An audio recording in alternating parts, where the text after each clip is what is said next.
Hello Divas, welcome to Diva Wears Atlas. I'm your host Dildar, your favorite Uyghur girl online. If you're watching today's episode, you will notice today's episode is a couch potato episode because I'm quite literally settled into my couch.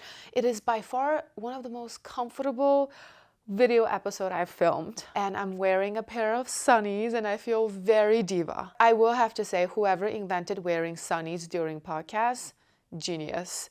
First of all, you can't see the ring light. Second of all, you can be barefaced. What propelled me to yap with you today, even right before going to bed, is that I have to tell you a life-changing decision I made, which is I sold my first car. Her name was Medusa Abdulexus. Yes, I named my car. And I want to tell you the story of the time that 5 years ago, I impulsively purchased a Lexus IS 300 2021 with no job.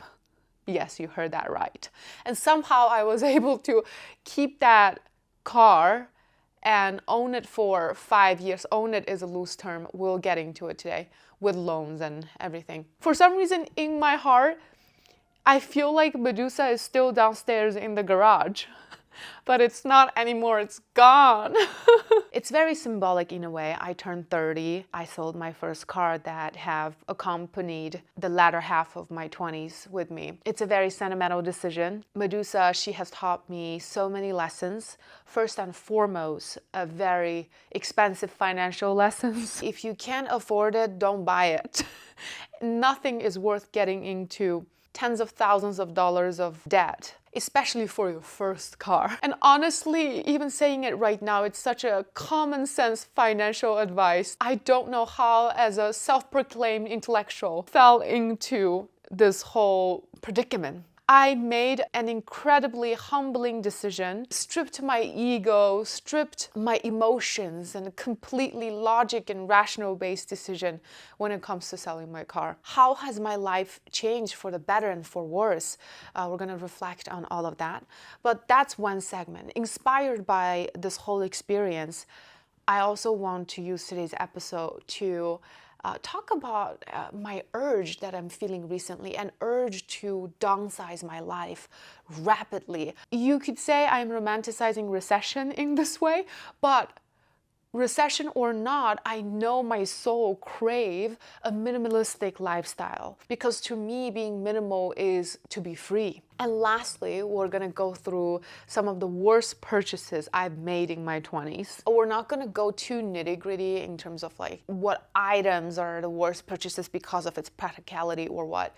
More so just bad financial decisions similar to the car, but some other bigger purchases that I've, on the hindsight, very much regretted. I think this is going to be such a fun episode, a financial lesson of what not to do. So let's get into it, shall we? It all started from when I moved to LA. I have this urge, my soul calling, the next city after my graduation to start my life is LA. After about a year in LA, I've realized the necessity of owning a car, having a car. At the time, I don't have a full-time job. I was looking and interviewing actively, but I was freelancing. I was doing all kinds of odd jobs, mostly teaching yoga, teaching English online, picking up part-time jobs here and there. Maybe it's the naivety of youth. I felt so happy and free because when you don't have a full-time job, you have control of your time. I was not even stressed about money. For some reason, every month I will have the money to pay for my rent. And granted, I lived in a little shoebox in LA, a room sharing shoebox in LA, so that's very much affordable. Maybe in my heart I just knew that I have such a bright future ahead of me, and I always see myself as someone who will be successful and will have wealth and money. No matter what happened, I always figure it out. So that's been my first year after graduation. And when it comes to a point that I realize I need to get a car to commute for my job, my initial thought was that I need to get a secondhand car and I need to get a Honda or Toyota, like every other responsible adult. In my head, I was thinking couple $1,000s, maybe close to 8-9 grand, get a decent secondhand Honda and Toyota. At that time, 2021, the resale market was insane because of some part missing. I don't know if it was just a salesperson's technique to create this kind of fake shortage. Everywhere I looked, the secondhand car was extremely pricey. Maybe I was looking at the wrong places. Maybe I shouldn't have gone to a dealership for a secondhand car. Of course, they're gonna sell it super expensive. Okay, well, that's what I did. I was in a relationship at the time, and my ex-boyfriend suggested to me we should go check out Lexus because it's basically the luxury version of Toyota. I was like, great. To be very honest with you, I did not even know what is Lexus 5 years ago. It was in Glendale, Lexus of Glendale, I still remember. I had no intention of buying. That day, I just wanted to check out what they have. This older lady, Armenian saleswoman. Let's call her Sasha. She is showing me around, and I think Medusa was the second car I test drove. Before I test drove her, she looked incredibly chic. I mean, to this day, even though I sold her, oh my God, that's a horrible thing to say. I still love her. She is a timeless, classic, sexy car. The shape, it's a sports car, come on. And the grille, everything was perfect. And I peeked inside, it's completely dark, deep red. And in case you couldn't tell, I really liked that vibe. Even before I test drove it, I knew that I loved the design of the car. For me, any mechanical aspect, zinch. All I care about is it looks sexy, and it sure does. If it's moving, it works for me. You know, I couldn't really tell the difference. 5 hours later, I walked out of that dealership with Medusa and a car key in my hand. How did Sasha do it? I think Sasha got me, is what happened. Truly, she was an exceptional saleswoman. And I am every salesperson's dream customer, enthusiastic, impulsive, lack of brain cells. Sasha was selling me a dream, you see, depicting a picture. Imagine you're driving the car. Imagine how cool it would be. 5 years later, I can tell you it's been a great time. I don't regret it. Do I? A little, maybe, but I still had a great time. She said, imagine you can just end the nightmare of searching and you can walk out with it right now, like selling on that pain-free process. The part of convincing me to buy it didn't take too long. But the part of how I can actually buy it is what took me 4 or 5 hours. Because you see, she needed proof, right? And I told her I don't have a job. And she's like, what's your income? And we're piecing together all my freelance work. And then I nervously submitted everything. It's time to wait for approval. Sasha came back and she sat down. She said, good news, you passed. Now you get to have this car. I only had a couple grand for down payment. That was my entire savings. And I put it down on the car, got a loan on the spot, and walked out. From that day on, I own a car plus tens of $1,000s of debt. And in order to keep and maintain and have the super expensive car and pay off my debt, I have to work hard, get my ass to a legitimate full-time job. The only positives of owning Medusa is she fast-tracked my manifestation of the dream life I want. I owe my career to Medusa, actually. I owe my ambition and how far I've come today. It's not very far, let's be honest, but compared to then, I've come a long way, and it's all thanks to Medusa for motivating me in the beginning, especially. When I still didn't have a full-time job, I was doing DoorDash with a Lexus car because I gotta make money one way or another in LA. Within a month or two of owning Medusa, I landed my first full-time job. It was an entry-level sales position, cold calling people. In March's guest episode, you'll have a little bit more insight into my sales background because I invited one of the most successful Uyghur salesperson I know. Stay tuned for that for March. So from there, I slowly started to build my career, and I switched industry to now my corporate job. My personal style during this time also started to evolve. Whatever I wore, the heels, the bag, my dresses matches Medusa perfectly. Also, I think the fact that I chose Medusa is based on my taste, and that's aligned with my taste. My taste aligns with my personal style, so it all makes sense. For the first couple of years, I'm just working hard and enjoying Medusa. I noticed that my confidence level has increased. I do feel incredibly unstoppable when I drove the car. I mean, on the hindsight, it was a Lexus. Imagine if I'm driving a Ferrari or a Porsche or something. Where will my ego go?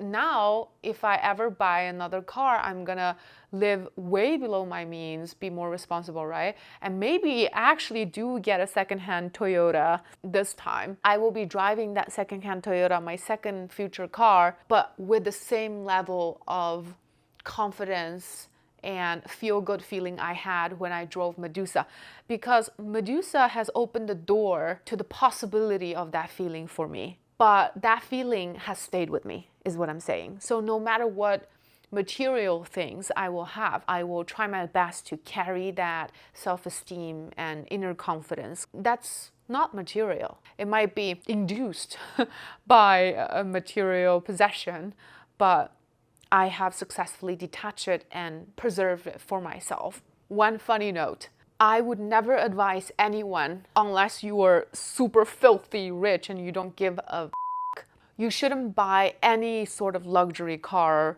or dare I even say new car, for your first ever car. Because you know how new drivers are. They're insane, including me. Poor Medusa, I've scratched that girl left and right, especially in parking lots. Yeah, there you go. That's another reason to not buy a brand new luxury car when you're a new driver, let alone when you don't even have a job.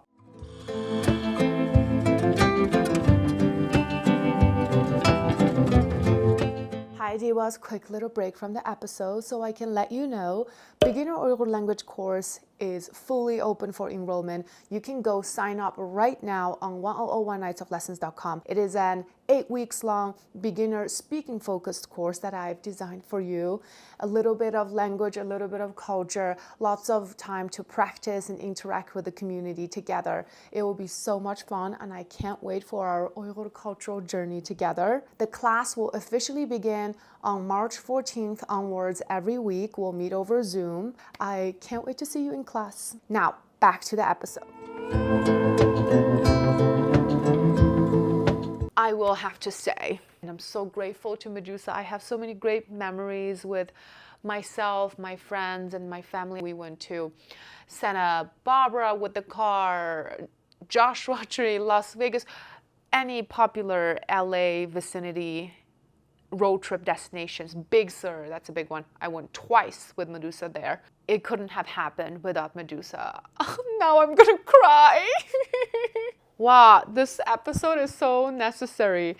Without this episode, I wouldn't have systemically looked back into the duration of time that I've owned Medusa like this.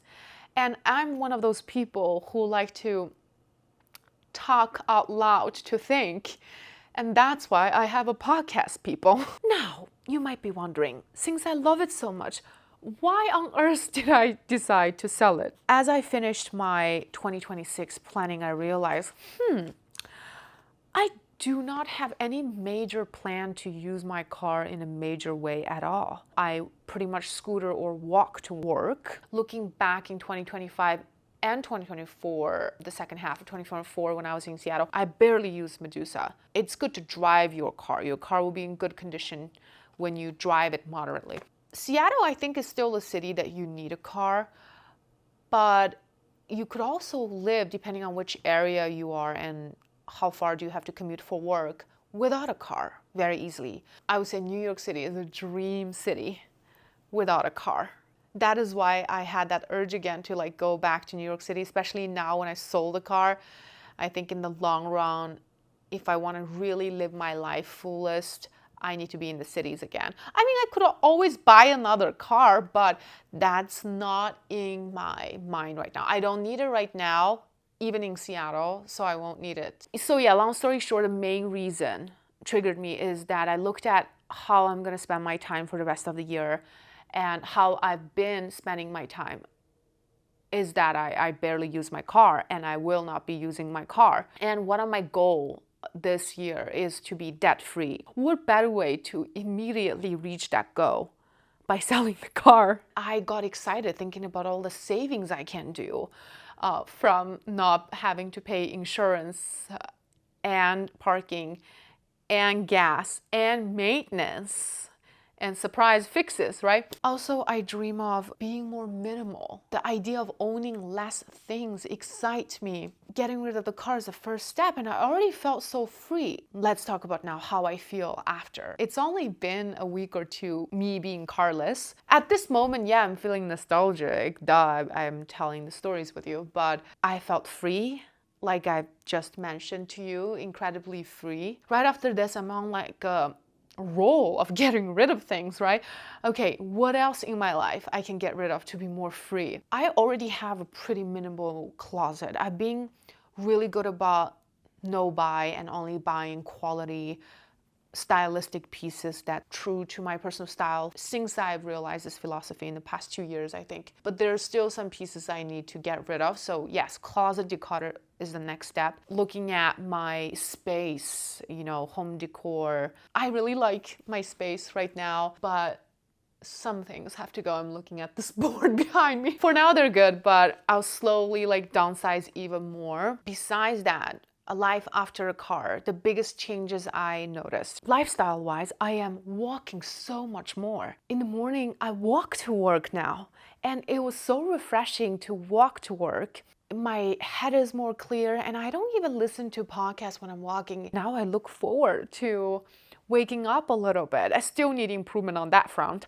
but it makes me excited to be able to walk to work. I actually had to run an errand pretty far, like 5-6 miles away. I took the bus. I don't have to drive, and I just sit on the bus and read my book, read my Kindle. Whenever I'm on the bus, I attach it to the habit of reading, and I always need to read more. There is huge reading goal for our podcast too. This year, even though I'm not doing a traditional monthly book review like last year, I'm still planning to do some book reviews for you. It is really time consuming. If I didn't have to, I would much rather have that 1 or 2 hours back on the bus to do something else with my time, And if I can afford to use the time to take the bus, I will go ahead and read on the bus. But sometimes I just don't have the luxury to spend 2 hours on the bus, then I need to pay for Uber. Even paying for one-off Ubers like that is better than owning Medusa and not using it and have to pay for all these extra fees. And I did the math. Okay, now you've listened to this point of the episode.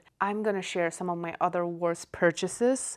I will never forget this particular worst purchase because it was so bad that I couldn't live with the purchase myself and I had to return it. Let's time travel back into LA when I was working the sales job I mentioned, my first official full-time job.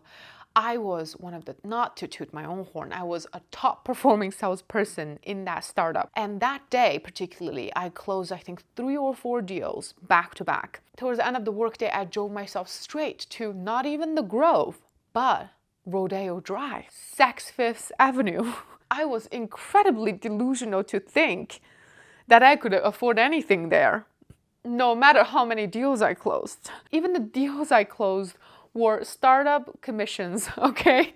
It's not selling sunset commission at all. So I like finer things in life. Who doesn't? A girl with good taste. Not to contradict myself, I still want to be a minimalist, but I want to have minimal amount of finer things in life rather than having a mountain of trash, because that one good quality thing will last you a decade, maybe even more. Okay, let's go back to the worst purchase, okay? I walked into Saks Fifth. I saw this YSL heel, the one with the YSL logo as the heel, literally with a halo around it, magnetizing, pulling me towards its orbit. I tried it on, it was a done deal. I mean, there is no denying that the heel was beautiful. Similar to Medusa, there was no denying that it was beautiful. And I'm a sucker for beauty. And why does beauty have to have a price? I was on the high of closing deals, and in my brain, I truly believed, yeah, I got this. I got this. And I swiped that Amex credit card, bought that $900, almost a grand worth of YSL heel, drove back to my rented room, set the shoebox on the table, stare at it for a week. Every day I was eaten by this guilt. I couldn't even wear it. Where do I wear the heel to? There is no occasion in my life at the time that I needed to wear that heel to. After a week, I wore a big ass sunglasses, went back to Saks Fifth and returned it. To my humiliation, it was the same salesman. And this time, he was not too chipper. In fact, he was very disappointed in me. Similar story of being impulsive and living above your means. You have to live below your means. Even if you can afford it numbers wise, you shouldn't. You should live below your means and prioritize your goals and save and all of that. I'm not a financial advisor, so I'm not going to get into that part, but I can tell you the emotional shopaholism. Oh my God, my camera has 10% battery left, so I only have one more worst purchase to share with you. When I graduated from college, I read the book by Tim Ferriss called The 4-Hour Workweek. I don't even have a job. I was still in upstate New York at the time, and I thought it was a brilliant idea to hire a virtual assistant to help me look for a job. My virtual assistant knows my criteria of what kind of jobs I'm looking for full-time jobs post-graduation. She would put every day a list of companies for me to apply and prepare all the cover letter with the information I have as much as she can. And then I go in, edit, and submit the applications myself. And she would go through my emails and delete trash emails for me. I don't even need that. That's the thing. I'm just a normal girl who graduated college who has 50 emails a day. And I hired a virtual assistant just because Tim Ferriss said, if you want to maximize your time, if you want to have a 4-hour work week, you need to have a virtual assistant. I read the book at the wrong time of my life. I feel like I need to reread 4-Hour Work Week, and now maybe I can benefit some things from it. But back then, I definitely did not need a virtual assistant. For a jobless girl, that was insane. Towards the end, I realized, yeah, I really don't need this. This is stupid. That's all, you guys. I hope you enjoyed today's episode on downsizing my life, selling my first car, and my worst purchases. What are some of your worst purchases? It would mean the world to me if you could leave a 5-star review on Spotify or Apple Podcasts and say hi and comment and let me know what you think of everything we talk about week to week. And I hope this year you will be a financially savvy diva with no worst purchases. I'll see you next time. Bye-bye.